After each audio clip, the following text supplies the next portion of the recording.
Auburn is not a place, it is a people. The loveliest village on the plains is more than a college sports venue, more than a university filled with historic buildings, more than a quaint little southern town. Its worth lies within its people, those that call Auburn home, whether that be for a single day at a time or for a lifetime. Much like our legendary Toomer's oak trees, our stories are the product of a firm foundation laid in the beginning of our Auburn story. These are the stories of the Auburn family. These are their roots.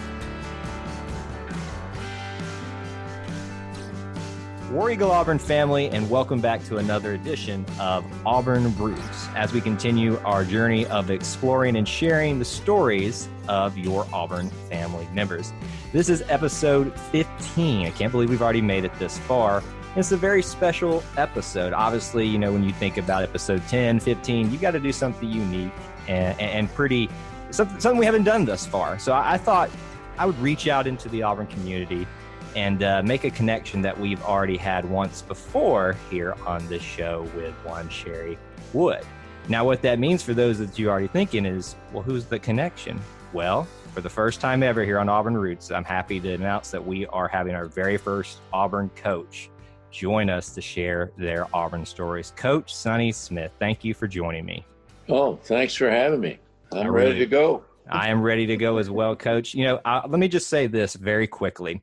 Anytime I'm in front of a coach or a basketball coach, because I am a humongous basketball fan and I played a little bit myself, I feel like I need to do a few sprints. Am I going to be required to do that at any point throughout this? Well, we may have to run some lines before it's over for sure. Yeah, we'll work you out. You might have to actually control the interview at that point because I'll be too out of breath. I'm not in any kind of shape to be doing this. Obviously, we're going to talk about some basketball, Coach, and we'll get to that at some point in this. But your story is much more than just what includes Auburn. And I think for us to really appreciate your Auburn story, we have to know a little bit about Coach Sonny Smith before he gets to Auburn. So if you could maybe just give me, as best you can, a brief summary of Coach Sonny Smith's life before Auburn and where you're from, where you grew up at, anything like that we can get to know you a little bit better. Well, I'm from Roan Mountain, Tennessee. It's up in Upper East Tennessee. I graduated from high school with two thoughts in mind. I either wanted to be an actor or I wanted to be a coach. And that sound like two different things. But the chance to be an actor coming out of Roan Mountain, such a small town, and kind of remote, the possibilities for that were not there. So I kind of followed the line. I wanted to be a basketball coach. I never thought in terms of college, high school, whatever. I wanted to be a coach. And I knew what it took to get there. So I followed a route that's a little bit different than most people. I wasn't good enough player in high school to get a scholarship. So I had to go to junior college to work my way up to Milligan College in Johnson City, Tennessee. I went there without a scholarship. So I was an athlete that was way behind from a standpoint of using it to make money or to pay for my education. I didn't have that kind of skills because of an illness that I'd had prior to that many, many years. So I went to Milligan. We started out coaching and I had a lot of different ideas. I became one time probably the best semi-pro basketball player in that area because I got my strength back and all of a sudden I'm good. People were saying I was going to be a pro. So what I did my first few years, I coached in high school thinking that and playing basketball all over the southeastern part of this country that I was going to be in the pros. Well, it never happened. I was playing in a tournament one time when the American Basketball Association was coming into play. They called it the ABA. I played in a tournament there, and I was the most valuable player with all the ABA scouts there, and yet not one person spoke to me to make me think that I could be a pro. So I knew that the pro career was out. So then we got serious about coaching and teaching. Mm-hmm. And I knew I had to, if I was going to use teaching as a I don't know the word to use, as a way of getting into college from high school, I had to do it in the states that were really into the kind of that love basketball. North Carolina was a state that did that. We coached in North Carolina. We coached in Indiana, which is another of the best basketball states. And then we went to Kentucky. And we did that for a reason. I now had my mind set up of being a college coach. And I knew I had to go to the states that had the best high school players and have some kind of connection. So I went there and I started that connection up. And I wanted to get to the highest level as I could. I started in college at William and Mary, a very high academic school. It was in a league that was called the Southern Conference back in those days, but it had a lot of ACC schools in it. Wake Forest, North Carolina were in that back before the ACC. So I went from there to California. I was trying to set myself up so that I would be a position that I would be known all over the country, and I could use that as a recruiting tool. So we went from there to Pepperdine University. From Pepperdine, we used that as to get into back where we wanted to live. I wanted to live in the southeastern part of the country, and Jan did also. She was from Cincinnati, Ohio. So we came back from Pepperdine to Virginia Tech, and from Virginia Tech, I got my first head job, and it was at East Tennessee State, and that's within 30 miles of my home, 17 miles, maybe a little bit closer to accurate. So from East Tennessee State, I was offered the Auburn job. I went into my president at East Tennessee State to tell him that I'd been offered the Auburn job, and I was at home at East Tennessee. That's my home. That's the place I always wanted to be. And I was torn between telling him yes and telling him no, Right. And I walk into him and I tell him I've been offered the Auburn job. And he looks at me, the president of East Tennessee State. He says, "You got to take that job." I said, "Why?" I thought he didn't like me. And so I said, "Why?" He said, "Well, it's a much better job than this. It's in the best conference in the country." So I was glad he said that, because I was thinking in those lines, but I was so torn between hometown and the SEC, and Auburn was there. So I took the Auburn job. Lee Haley was the athletic director. He offered it to me in a hotel in Atlanta, Georgia. I took the job and was really excited about it. And I ended up keeping the two people that were assistants under the previous coach that I was replacing.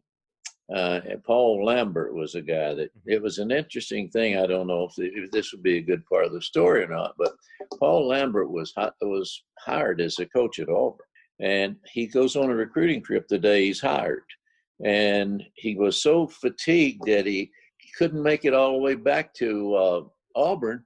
He got him a motel room in Columbus, Georgia.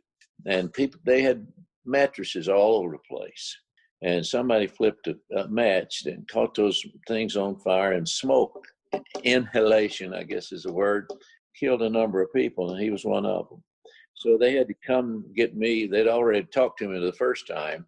They had to come after me again, and I took the job.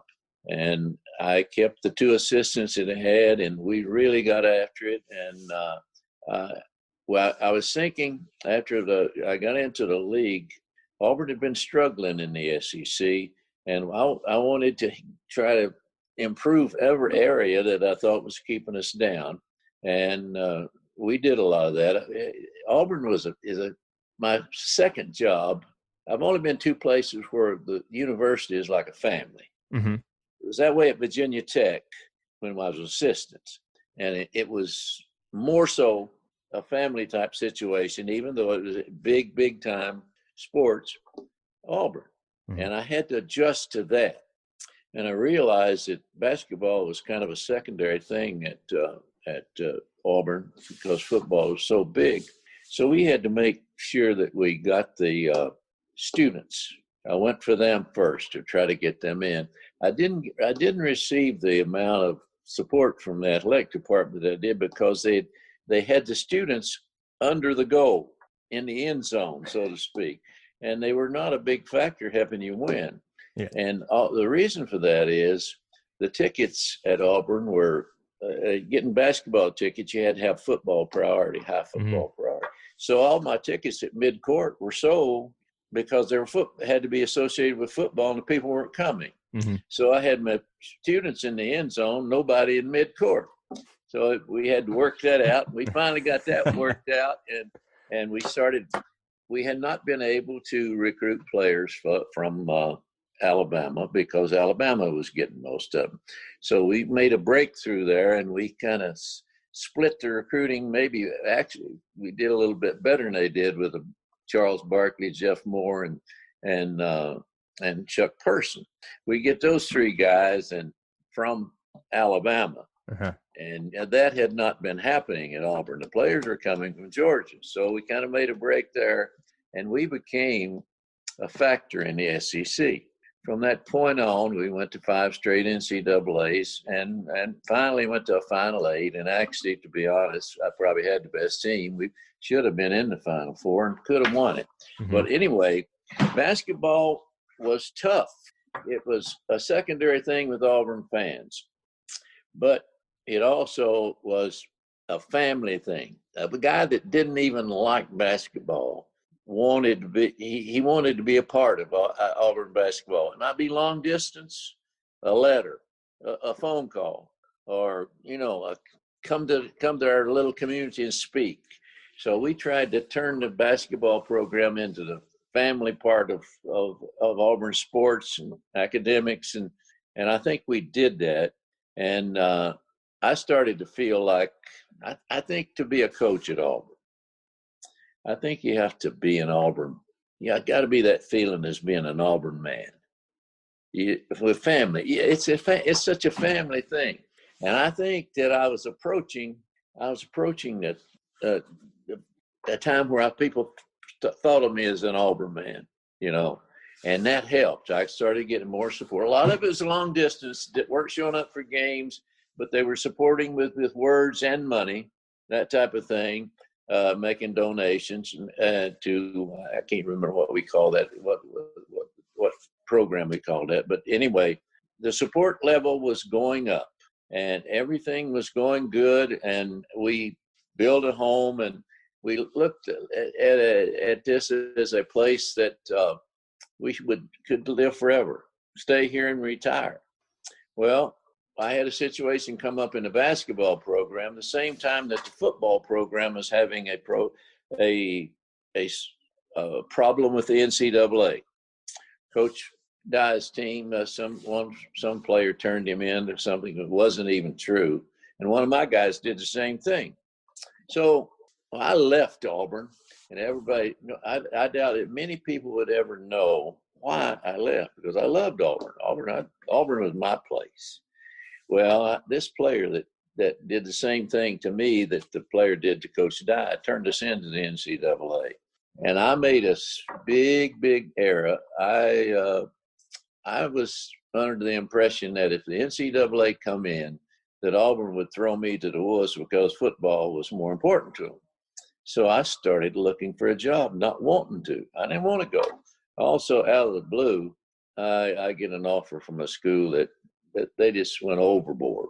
They went overboard to give me what we wanted. And I didn't want to take the job. I really didn't. I went to the interview and didn't even go in the room with them. I sent an agent in. And he came out and grabbed my hand and says, "You've got to take this job." And I was thinking the only way that I would ever leave Auburn is if I was scared that we were going to have a problem with the NCAA, or somebody offered me so much money that I couldn't turn it down. They offered me so much money I couldn't turn it down. They really did. And gave 2 cars to us, both of them Cadillacs. And I'm thinking, I got to take this. And because of that one situation, thinking we were going to go. And the funny thing about all of this is that they got the football program on probation and cleared the basketball. I made this is my serious mistake in leaving. I left one other program the same way, not the same way, but by making a mistake by leaving. Well, anyway, this turned out to be a situation where I always hated leaving Auburn. I didn't. That's the one job that it's the best job I ever had, and I never ever felt coaching at Virginia Commonwealth University, except for the people in the athletic department. I never felt like there's any kind of family situation. I'd left a situation that was much, much better from that standpoint. So when we retired there, we moved back to Alabama so we could be near our kids went to school at Auburn, so we could be near them and we could be near what was happening in Auburn. So I got into radio, and I was the Auburn connection, and the Alabama coach, Wimp Sanderson, was the Alabama connection, and we pretty much cornered the market there with that, and it kept working out to the point that I kept easing myself closer to Auburn, getting back, and finally we just moved back here. And it all because we were doing radio and television, and I got to be here a lot, and we were so happy that they invited us back. Auburn is now, they used to say Auburn's a football school. Auburn now is a great athletic program, as well as one of the best academic universities in the country, I'm sure. But it wasn't that way at one time. And you can see what basketball can do as well as what football can do, because it's so evident now by what Bruce Pearl does and by what the football team Gus Malzahn has done. And this right now, the attitude about athletics at Auburn, I think, is high as it ever been. And what I'm basically trying to say is that could have been me. I could have been the person doing exactly the same thing, because Auburn now is a very good basketball job. Auburn, I ended up, people might think you're bragging this. I ended up in about 6 or 7, maybe more, I don't know, Hall of Fames. And every one of those were because of coaching at Auburn. You never hear somebody say, "Oh, Sonny Smith, he's that old coach at VCU." They always say, "Sonny Smith was that old coach at Auburn." That's the way. I'm an Auburn person, whether I'm an Auburn person or not. You know what I mean? And I see and feel that family attitude. It's big. I don't think it'll ever change. I really don't. And so my whole deal with the Auburn situation is, I'm glad that people, I hope that people, and I think they do, look at me as an Auburn person, an Auburn man. I think they do, Coach. And I got to be honest with you, it's really refreshing for me to hear the way that you are sharing that from your heart, because we all say we're part of the Auburn family. And, it's one thing for me to go, hang out with a couple of Auburn friends and we express the same things you do here amongst each other. But I think sometimes we forget that you, the coaches, you, the players, the athletic staff feel the same way. And it's really nice to actually hear you express that here so candidly, and say you feel the same things. You're an Auburn man, you identify as such. And I think that's just an awesome thing. Like, if you were trying to define what an Auburn man is or an Auburn woman, what does that mean to you? Well, I think sometimes I sound crazy. I think sometimes when a person coaches at a university, they feel like a stepchild. When a person coaches at Auburn, they don't feel like a stepchild. They feel like a child. Far. I think the Auburn family is the best thing about Auburn. You know what I mean? It's not, this is the best, that's the best. It's Auburn. You're an Auburn person, and that's what you want to be recognized as. And I could be recognized because I coached all over the country, and I had a reputation. They called me Suitcase because I would leave in a drop of a hat, and all the time I was leaving for better things. Auburn's the first time I ever left a program, and it was a program that I liked the best and took a step down, slightly step down. Because basketball was big at VCU, it really was, but it wasn't like a family situation. It is more so now that they've built a new arena and done some things, but it never will be like an Auburn program. And I'm just glad that I was a part of an Auburn program for as long as I was. I am also glad that they took me back. Kind of, I think people. I could be totally off on this, but I think people look at me as an Auburn person. I think we do, Coach.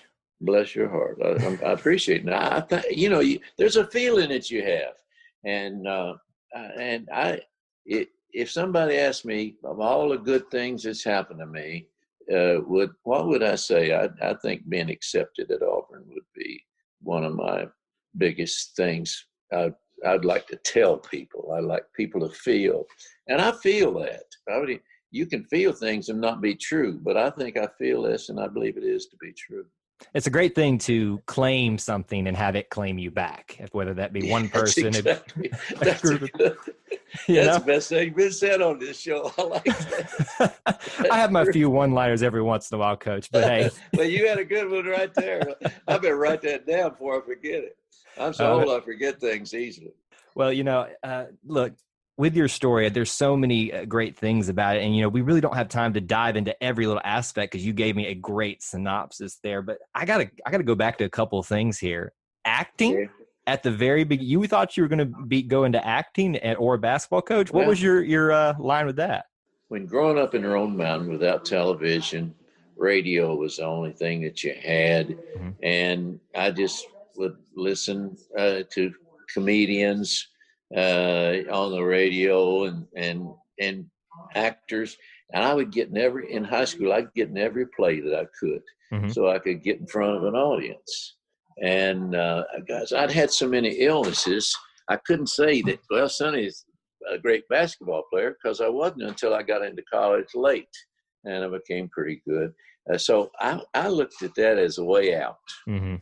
I would have chosen my way out as an athlete, except I had all these illnesses that made me have to look in another direction. Mm-hmm. And my other direction was being an entertainer of some kind.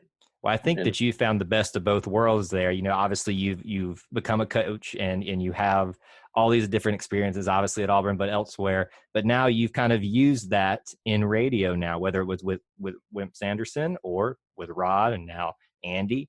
I think that you've really done what a lot of people try in life to do, is to combine a couple of passions that they had or ways out and those skills that they had. So I think you've done that beautifully and found a very sweet spot for you at this point in your life. And what a thrill it was to work with the people that I have to get there, and Rod Bramlett, as an example, he's a pro. You look at when you're in athletics, you look at some people at a little bit different level, or up just a little bit. They say, well, he's a pro. Well, he is a pro. He really was. Andy's the same way. And being able to work with those guys and just be a part of it. And, you want to be involved with athletics at Auburn. And that's the best way for me to do it. It's the best way for me to be a part of the Auburn situation. And it's worked out really well. I think they like me, and I know for Dad, I'm sure I like them. So it's been a fun thing for Jan and I. Here's the thing that I love about you, Coach, on the radio during basketball games is you get after the refs so much. Some people think that's all a show. Yeah. I get on them, so people will like it. But really, I get so involved with the game that it's basically it's not for show. It's for go. I'm thinking, it really hurt us. I don't know why I'm more so now that way towards officials than I was when I coached. Mm-hmm. Late in my coaching career, I hated for one of my assistants to holler at an official, because that they're doing their job and I'm doing mine. We're all on the downhill side of our lives in the profession that we're doing. So I liked them. Now I get back out and starting a new profession like radio, and I don't like the things that they do now as well as I did back then. Well, as I didn't do back then. Right. maybe a little less tolerant of some of the things you let go back then. And I think we all kind of get that way. And I'll be honest with you, my dad was the king of talking to the refs, and he wasn't even a coach. He was just there for his son's basketball games. And I would just be, whether I was on the court, on the bench, just hiding my head the entire time. I'm like, Dad, just let it go, let it go. But now I love that. I love that aspect that he used to do. And I love that you do. And I think that's why it connects with me so well, because maybe you want to give the refs a little respect, but it's part of the game. I mean, they kind of know it comes with the territory. That's a great way to put it right there. They're a part of the game, and you know what? They're honest. Mm-hmm. Now, there was a time when I was in the SEC that I wasn't sure everybody was honest. Back before the referees were organized and became we're officials for the SEC, for instance, instead of being an independent contractor type of guy. Mm-hmm. And everybody wanted to call a game for Kentucky. So back in the old days, now they want to call every night. It doesn't have to be Kentucky. And I think the referees are so much more professional, so much better now than they used to be. I don't know if this is for our program to be talked about or not. I think it's fine to talk about, just like it's fine to talk about the refs and kind of interact with them a little bit that same way. They kind of understand that's part of the whole thing there. And I think that they go with the flow for the most part. Let's talk a little bit more about basketball, though, Coach, because I know that some of our listeners are going to just kick me if we don't ask you a few questions about that. And right. I think we can go, obviously, to a big topic here. We are fond of many, many coaches and players at Auburn, but we are especially fond of a couple of particular ones, especially Charles Barkley. Do you have any inside information or funny stories you could share about Charles that maybe hasn't been shared before, or anything that you got? One of them is interesting, more so than, well, it's humorous. Let's put it this way. When we were recruiting Charles, his grandmother was, when you go out to recruit a big time athlete, there's some key that you got to get after first. Mm-hmm. And the key to Charles Barkley was his grandmother. Mm-hmm. We had convinced his grandmother that it was closer to Auburn over the mountain than it was to Tuscaloosa by the highway. As I was speaking, you can go over the mountain, come in somewhere over about Sylacauga and come up through there, and it is a lot. It's not closer, but we convinced his grandmother that it's closer over the mountain because we were getting killed by Alabama. And he says, "Look, they'll come see you every game if you're playing for Alabama." And we'd convince them that they could see it by driving over the mountain. That was one thing. And Wimp Sanderson and the Alabama crew came into the home to recruit Charles. Mm-hmm. And Wimp's way of getting into this thing was how close it was and how much better known in the Birmingham, Leeds area, Alabama was than Auburn. And he's in there throwing all that out, and his grandmother was in the other room. She wouldn't even come in to listen to it. She stuck her head around the corner and said, "Coach Sanderson, it's closer to Auburn over the mountain than it is to Tuscaloosa." That comes up every time. It's closer to Auburn over the mountain. And Wimp Sanderson said there wasn't even many roads built over the mountains. But that was the funniest thing. Charles Barkley, he tells it this way, and it might be true. Herbert Green was my assistant, and he left me and become a head coach at Columbus State. He's one of the best I ever had. He recruited Charles Barkley better than anybody did. If the truth be known, Charles Barkley came to Auburn for two reasons. One, Herbert Green. The other was my wife, Jan. When he came on a visit to Auburn, he wanted to stay at my house and get to know my wife. And that doesn't change. For instance, Jan's in the hospital recently for 41 days, I believe. Charles Barkley comes to visit her and spends 3 hours with her. And not any other players did that. They all loved her, but some of them will call but he comes. And this might be interesting to your list fans. He is sitting on his bed with Jan. The nurses kept opening the door and looking in the door so they could see Charles Barkley. Well, finally, the head of the nurses comes down to our Jan's room. And she says, Mr. Barkley, we can't get these nurses to work a lick. Said, would you come out here and get them all together and take a picture with them? Well, and he did. Well, not only did he do that, he went down the end of the hall and came all the way up through each patient's room and shook hands with them. And that went over big at that hospital. But one of the main reasons he was at Auburn is because of Jan. He liked Jan. He wanted to be close to someone like a family. And I was so hard on him that he liked my wife better than he did me. Now, it's not that way today. I think he loves both of us. But after he found out that we were all doing the right thing for him, we became close. We were very close today. Hey, I can relate to that. There were a few things I was thinking in my head towards my basketball coaches, and I would be very frustrated with them in the moment. But it's funny when you get a little bit of space away from those tough teaching moments, those loving and tough teaching moments, that you learn to appreciate them. And I can tell, obviously, whether it's because of the relationship that he has with Jan, but obviously the relationship with you, that's a very genuine. And we use the word family a lot in Auburn, but it really is even for you. It's a family thing. Yes. I totally agree with that, yes. It's so interesting how that's reflected in y'all's relationship right there. And maybe just to kind of round out our discussion about basketball, we talked a lot about in your story about you kind of saw the journey of Auburn not being a basketball school and not being a high priority to it becoming one and to where it is now with Bruce Pearl.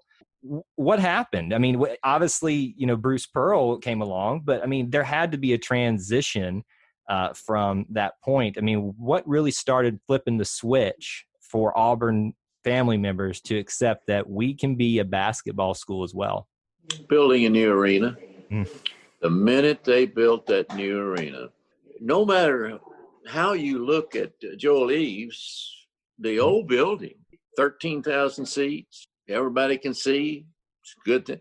That was the worst arena in the eyes of people that would use it for recruiting against you.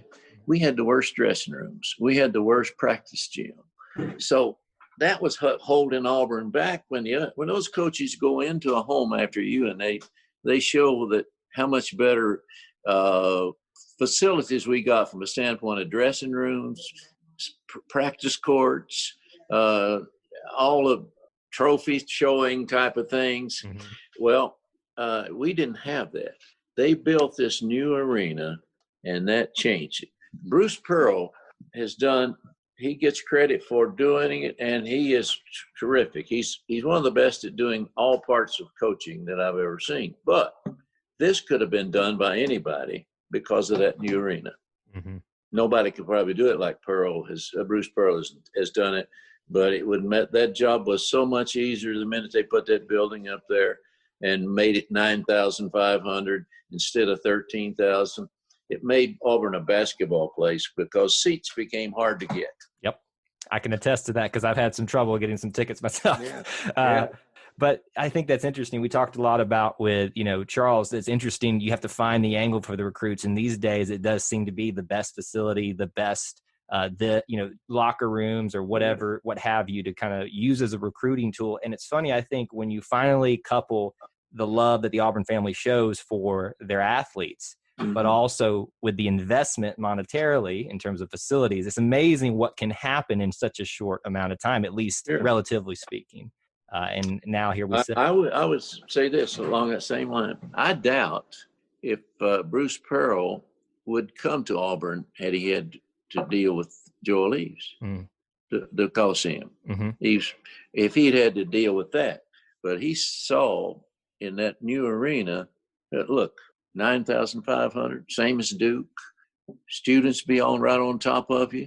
It's that could be one of the best basketball jobs in the conference. And he has made it into that. But the major thing that made it into that was that arena. It really is. That's a great thought on that. I definitely love that we've started investing that way. And obviously basketball. They have. Yeah, but across all the way, all the sports, we're starting to see a lot more investments that way. Let me ask you something kind of before we get into our final questionnaire, not so much Auburn specific, but since we, connected here about the game of basketball, what's so special about the game to you? Why that particular game? Why not football? Why do you enjoy it so much? I know you have your background playing it, but what makes it so enjoyable for you to coach, talk about, be on radio for? What's so special? 5 basketball players may be better athletes than any other sport. What I'm saying is, you cannot be a basketball player without being a great athlete at the college level that it is now. And, you can be a 300-pound lineman and be pretty good and make you a little bit better, but you got to have athletes immediately to play the game of basketball. And players win games. Coaches can keep it close. Players win games. And you will never see a basketball team that's not real athletic. If you see a team that's not real athletic, they're going to be losing. So you're going to have what it is. When you watch a basketball game, you're looking at the best athletes you're going to see, because they can run high, or they can run faster, jump higher, and got better hands and that type of thing. You got to be more than just really a strong person to play the basketball.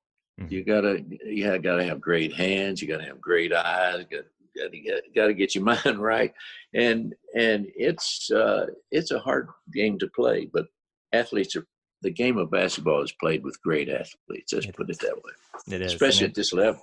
And it takes some great talent to be successful, but it obviously takes some great coaching to get them in position to use that athleticism that they already have. And you have definitely done that for us. You laid a foundation at Auburn that we are growing upon to this day. And I think we are very thankful that you are a member of this Auburn family. And we love you and what you've done for us in the past, what you're doing for us currently. Keep those, yelling at the refs going for me on the radio.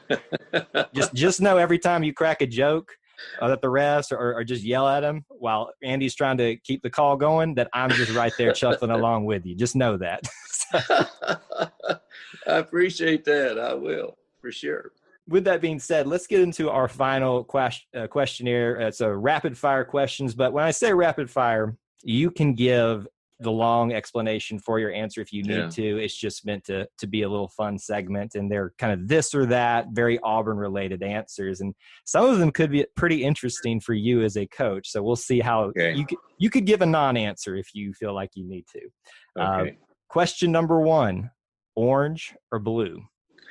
Orange, I think. Blues in too many colors around on other basketball teams. I would say orange. Okay. All right. I haven't heard that angle on it before. But that's the way I've always looked at it. It may have nothing to do with it, really. I'm going to put you in the orange column then. Yeah, I'm the orange. You put me in the orange because there's not many of those around. Question 2. This is a tough one. Aubie or War Eagle? War Eagle. You know about Aubie all over the country, but you can be walking through an airport in Canada and somebody holler War Eagle at you. War Eagle. Now, I do have to warn you that I am good friends with Aubie, and the fact that you didn't choose him, I'm going to have to tell him about that, Coach. Hey, Aubie is a funny thing. I did it years and years ago. I went to an alumni meeting somewhere, and they sent Aubie with me, and I didn't even know he's Aubie when he got there. He came, didn't have the suit on. And they were talking. I said, "When's Aubie going to be here?" He said, "He's been standing beside you over there for hours." So it was his hometown. I can't remember. And I was already out of coaching, and I did these alumni meetings for him. I can't remember, but this guy, he was Aubie, but he wasn't dressed in the Aubie. And I said, "Where is Aubie?" But he means so much to Auburn athletics. Question 3. So this is an interesting one. I'm actually going to alter it a little bit. I used to ask this, which fight song or which Auburn song do you prefer? But we're going to ask it this way this time. What is your favorite line from the Auburn fight song? Well, you got me there. Ah. I'm so old I can't remember what the fight song is. Well, how about you? An answer could be just all of it. All of it. There we go. I'm glad I thought of that. I knew you were thinking about it, Coach. Question 4. This will get interesting. Your favorite Auburn athletics program? I'll have to think long and hard about that, but I think I got it. Basketball. I know that was a tough answer for you, Coach. Yes. Yeah, a lot of thought went into that. This is another one that might be fun. Number 5, your favorite Auburn athlete of all time? I think I'd have to be totally honest. I would think Bo Jackson's the greatest athlete I've ever seen, and he's an Auburn man. I think Bo Jackson would have to be. And you could say Charles Barkley in there right with him, but I think Bo Jackson is the greatest athlete I've ever seen here. It is incredible what he could do. Could you imagine, Coach, if you could suit him up in a basketball jersey? Well, let me tell you and your audience that listens to this. He walks through the gym one time when I'm coaching here. He's got street clothes on. He picked up a basketball, took 2 or 3 running steps, and dunked it. And I said, well, they talk about him. I only went to watch him practice baseball one time, and he hit a ball in batting practice that bounced onto the driveway in Sewell Hall, unbounced up against the building. I'd never seen anything like that before. And then you just see the things he does in the game. I don't think there might not ever be another one like him. He's the only guy I've ever seen run up the fence in a baseball game and catch a ball, run right along the fence and come out. I mean, people don't realize who else could do that. He's just that good. It's just amazing what the man can do with no matter the sport. I mean, I if there was underwater basket weaving, he'd probably be good at it. Yeah. I mean, at this point. The thing that jumps out at me about him more than anything, he's a quiet Auburn man. Mm-hmm. He doesn't go around hollering war eagle or any of that thing, but he's there for everything that Auburn asks him to do. Kind of the way I look at him. There was a sign up in, I think it was the football meeting room that I saw in a press conference one time, and it said quiet strength. That's what I would probably equate to. That's exactly. That would be a great answer right there. All right, well, let's keep moving. Number 6, your favorite Auburn coach, besides yourself, obviously, but your favorite Auburn coach of all time. Hal Baird, the baseball coach. You guys probably had a great relationship, didn't you? We did, and he was so good. But I had a good relationship with almost every coach, I think. But he's the one. If I think we'd go out and play tennis together. We had a chirping at one another type of relationship. He would probably be my favorite. Awesome. Question 7. Your favorite non-athletics Auburn person. So this can be anybody, a family member, a professor at Auburn, someone we don't know about. But when you think of Auburn, you think of this person. I came to Auburn not because of Auburn, but because of the first phone call that I received is from a doctor. His name is Dr. Doyle Haynes. Mm-hmm. He was a cardiac surgeon at East Alabama. He called me up before anybody at Auburn ever did. He told me how much I looked like and acted like an Auburn man, how I would fit in, and he really wanted me to come. And after I got here, we became really close friends. His name's Dr. Doyle Haynes. And he left here and became the number 1 heart surgeon at what's the big hospital? Emory in Atlanta. And he died with some problem years ago. Well, that's interesting because my wife actually is a nurse at Emory, and I'm going to have to see if she knows about the history of him there. Doyle Haynes, yeah, he was a great from Opelika. Opelika, yeah. So Auburn family, now you know who to thank for helping build the foundation of the Auburn basketball programs. A doctor who called Coach Sonny Smith. Well, I tell you what, he helped every coach here. I took him to the Final Four with me as a fan. And when he was here, and that's how much I thought of him. And he was special. There's a lot of people that hit that category that you're leaving out, but he was the first, of course. And I would have to pick him. Oh, I'm sure that list is very extensive, and we can thank so many people in our Auburn stories. We are winding down this list, though, so let's keep rolling. Question 8: your favorite Auburn building? Well, the new arena right now would be my favorite building. It's the only one that I spend a lot of time in since I left basketball here. And believe it or not, when I was here, I would go to the dining hall and stand up on a table and try to get the students to come to games. And I doubt now at my age of 83 if I could find that dining hall. That'd probably be my second favorite. Sewell Hall would be a place that I really liked. I really liked Sewell Hall. I love that. I'm so glad that you shared that because now I have an image of you jumping up on a lunch table. And I did. I'd jump up and call, and I don't know if they were listening to me or not, but I did everything I could. I'd go to all the fraternities and sororities, try to get them to come to games, and I hope it had helped because we weren't winning when I first got here, and then we started winning, and I thought maybe that'd bring them in, but it didn't make a lot of difference. It really didn't. Well, as a former starving college student, I can attest, if you want to get our attention, come to where the food is, because that's where we are. Yeah, I kind of got that feeling. Speaking of food, that's a great segue. Question 9, your favorite Auburn place to eat? Well, where'd I get my chicken fingers, Jan? Jim and Nick's. Yeah, it used to be the Outback, but I think Jim and Nick's would be my favorite restaurant. I'm a big fan, so I'm glad to know that we share that, Coach. You might see me there a few times. Yeah, somebody said, why don't you go to Acres? Why don't you go here? Well, I wouldn't go with all those, but I like chicken fingers from Jim and Nick's. It's hard to break out of your habits, isn't it? I'm a bad habit guy. Question 10, your favorite Auburn tradition. So this can be sports related, not sports related, something you personally have as tradition, but your favorite Auburn tradition. Watching the eagle come in and land in the middle of the football field is something that always jumped out at me. And then I got to sit in a suite one time, and the eagle flew into the window of the suite that I was in. I don't know what happened, but it did it. But seeing the eagle land in a football game is one of the most interesting things for me. I can only imagine what that sight was like. Well, yeah, and I'm in a suite. I didn't get in the suites a lot at football game, and the eagle flies into that suite window. And I don't know how bad he was injured, but he continued on and landed on the field the way it's supposed to. But that was the one thing that jumped out at me.